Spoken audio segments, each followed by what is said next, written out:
What a match, what a match, what a match.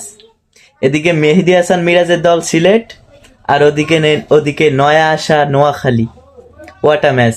ফুল ম্যাচই ছিল drama, ফুল match match না, না শেষের দিকটা ছিল একদম ড্রামা ভাই। এমন মানে এত ইজি ম্যাচ জিতে এমন হবে, এমন ভাবে সিলেট জিতবে এটা কল্পনাই করতে পারি নাই।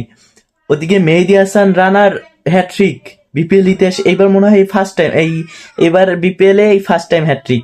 আগের বারও কোনো হ্যাট্রিক হয় নাই। শেষ হ্যাট্রিক বিপিএল আদেও হ্যাট্রিক হয়েছে কিনা আমি জানি না, কিন্তু মেহেদী হাসান রানা হ্যাট্রিক ভাই, হ্যাট্রিক মানে এটা জোশ ছিল।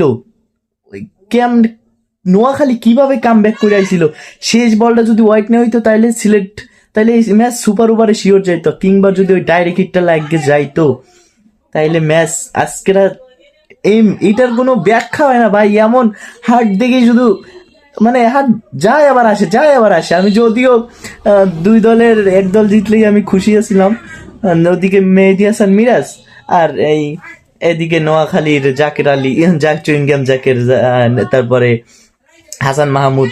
যাই হোক, হোয়াট এ ম্যাচ ভাই! না মানে মুখে কিছু বলার মতো নাই।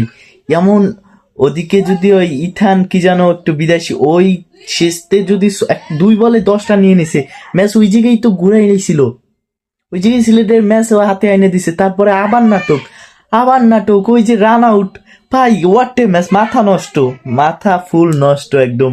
দিকে পারভেজ ইমনের 41 বলে 60 রান। ওফ! আজকের ম্যাচ, এই ম্যাচটা যারা দেখে নাই ভাই, তারা মানে বিপিএল এর একটা ইতিহাসের সেরা ম্যাচ মিস করছে। হার্ট ব্রেকিং একটা ম্যাচ। আগের বিপিএল এ ছিল বরিশাল ভার্সেস রংপুর রাইডার্স, সোহানের ওই শেষ ওভারে 26 রানের ম্যাচটা, 26 রান না 31 নিছিল হয়তো। আরে মেহেদী হাসান মিরাজের মুখের দিকে তাকানো যাইতেছিল না তো। মিরাজ ভাইয়ের নামে তো একটা প্রচলিত আখ্যা দিছি আমরা খুলনাবাসী। মেহেদী ভাই যে, মিরাজ ভাই যে দলেই যায় হে দলেই হাঁটতে হাঁটতে যায়। মিরাজ ভাই খুলনায় খেলছে, যেটা ম্যাচ হাঁটে গেছি আমরা। মেহেদী ভাই যেমন ওই সিলেটে গেছে, না রাশিদে একটু ঘুরছে, ওই হাত ব্রেক হইলেও এখন ম্যাচটা জেতছে। মানে মেহেদী মিরাজ ওর রাশি খারাপ, ওর রাশি খারাপ। ও খুলনায় ওই আগের বার খেলছে, জিতা ম্যাচ হারিয়ে গেছি। আর এবার ওই সিলেটে গেছে, জিতা ম্যাচ হারিয়ে গেছিল ওইটা যদি ওয়াইট না দিত তাইলে গেছিল, এটাও গেছিল। আর সিলেটের দর্শকের দিকে তো তাকানি যায় না, ওরা মনে হয় আল্লাহ আল্লাহ অর্থে কয়েক লক্ষ বার আল্লাহ আল্লাহ পড়ে লাইছে এইটু সময়ের ভিতরে, 20 মিনিটের ভিতরে।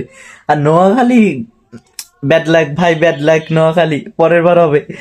মানে